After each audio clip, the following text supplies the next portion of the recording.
I hope you're doing well. Welcome to the Horn Broadcasting Channel. My name is Mtalam Kusia, and today we are going to talk about a very interesting topic in Ethiopia.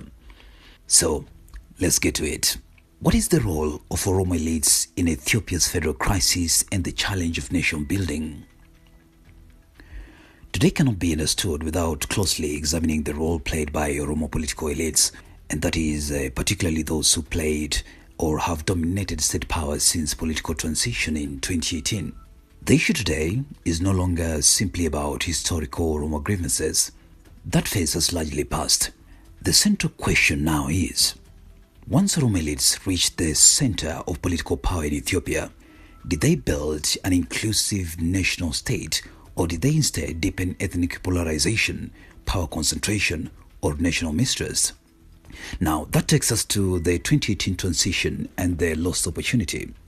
You know, the Oromo protests from 2014 to 2018 were among the most significant political movements that transformed the EPRDF system.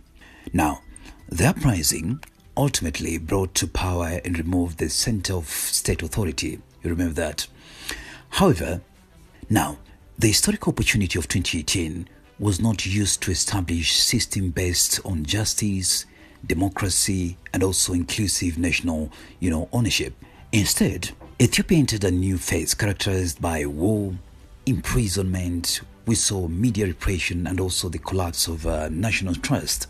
It is reported that, conflicts in Amhara and Oromia and Tigray regions continued, and with serious abuses committed by multiple actors.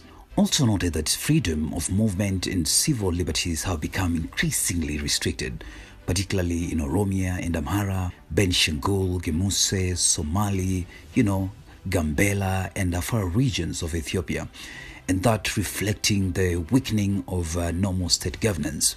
Now, that takes us to the first mistake, that is turning Oromoma into a state project.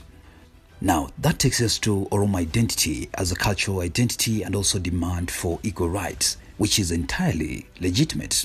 Now, the problem began when ethnic identity was transformed into a state project intended to shape and also dominate governance of the entire country.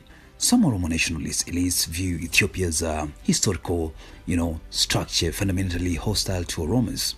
This perspective has actually encouraged the idea that the current state should be used as an instrument of political revenge. We should be able to take in note that, when a country is governed by, through a mentality of historical retaliation, just know that justice, legality, and national trust inevitably deteriorate. With this, it has created that, deep anxiety among the Amharas, the Tigrayans, Somalis, Afars, and many other communities in Ethiopia. So many of whom increasingly feel that Ethiopia is no longer moving towards genuine nation building, but towards a domination by another ethnic elite. Now that takes us to the second mistake. And the second mistake is that replacing democracy with power consolidation. Many Ethiopians who supported the 2018 transition expected political openness, media freedom, and national reconciliation. But instead, the country experienced new conflicts and growing restrictions on civil society.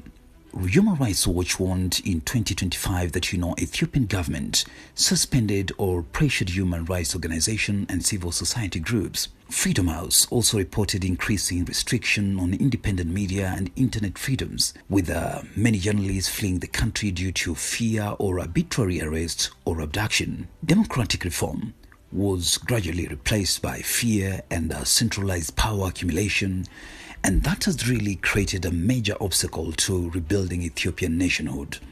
And as you know, such a system may produce a strong state apparatus but not a legitimate or trusted nation.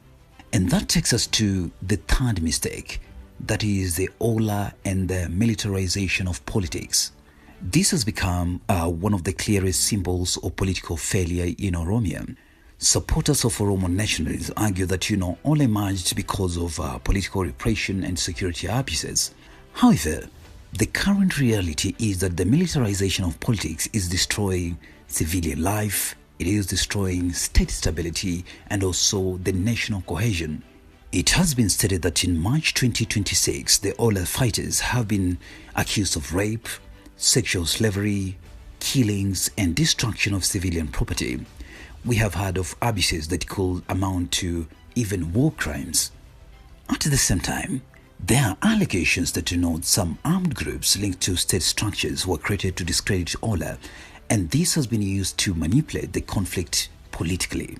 Reports also indicate that Ethiopia is currently facing three major internal armed conflicts, one between ENDF and Fano, and another between ENDF and Ola, and ENDF and TDF. So this demonstrates that Ethiopia's crisis is no longer merely a political debate. It has evolved into a severely security crisis threatening the survival of the Ethiopian state itself. And this also takes us to the fourth mistake, and that is exploiting the Amhara-Tigray conflict. One of the most serious accusations directed to the ruling elite is that they have politically benefited from and in some cases intensify the conflict between Amharas and Tigrayans, especially over disputed territories such as Welkite. If the central government views such conflicts as a golden political opportunity to weaken maybe two historical influential groups, that is not responsible statecraft. It is actually a national destabilization. A responsible national government should be able to de-escalate conflicts, mediate fairly, and also resolve disputes through law and constitutional mechanism. If it instead chooses to keep ethnic groups divided in order to maintain political control, it then undermines the legitimacy of the state itself. And that takes us to another mistake, which is the fifth mistake, and that is Medemere failed as a state-building philosophy. Medemere was presented as a unifying political philosophy for Ethiopia. However, in practical political terms, it failed to evolve into a coherent and scientific framework for state building. It remained largely a political slogan without clearly addressing how to build a balanced federalism, how to resolve ethnic conflicts, how power should be shared, how regional rights should be protected, and how to construct a national identity free from domination. You know, a national philosophy cannot survive as a rhetoric alone. It must be reflected in institution, law, justice, and also public interest. And those elements remain weak in Ethiopia today. Now, and that takes us to the scientific and political solution. Ethiopia today cannot be saved through Oromo nationalism or Oromoma. It is a serious risk if left unchecked. The first solution, we need to have a reformed federal system. Not a system where, every ethnic group defends itself through armed territorial politics, and not a centralized authoritarian system that suppresses regions. Instead, Ethiopia needs a federal arrangement based on regional rights, power sharing, fair economic distribution, and trusted national institution. The second solution is genuine power sharing. Every community must feel like this country belongs to us as well. Oromos, Amharas, Tigrayans, Somalis, Afars, Sidam, and other communities must not be treated as guests inside a state owned by others. The fourth solution is the national reconciliation based on truth-telling. That is, the mistakes of the EPRDF and the Medemere or Oromuma, the current administration, all of them must be openly confronted. The fifth solution, ending revenge politics. A nation built on revenge only creates a future revenge. Ethiopia needs justice, not another historical cycle where each group punishes others once it gains power. And in conclusion, Ethiopia's current crisis has been significantly intensified by ruling elites who failed to transform the historical opportunity of 2018 into a genuine nation building. They lost a rare chance to build a new Ethiopia based on justice, democracy, and shared national ownership. At the same time, ordinary Oromo people are not the problem of Ethiopia.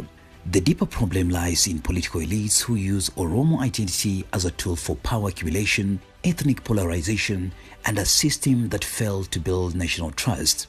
Ethiopia cannot survive if Oromoma becomes a replacement for Ethiopian identity. The country's survival depends on building a new national order where all ethnic communities are equal stakeholders. Law stands above ethnicity, and the state serves the nation rather than a single ethnic elite. That's what we had for you today in the Home Broadcasting Channel. My name is Mtalam Kosia. If you've got anything that you need to contribute, please do that in the comment section so that we can discuss. And the essence of this is to improve ourselves as Africans, and Africa is our home. My name is Mtalam Kosia. Have a good time.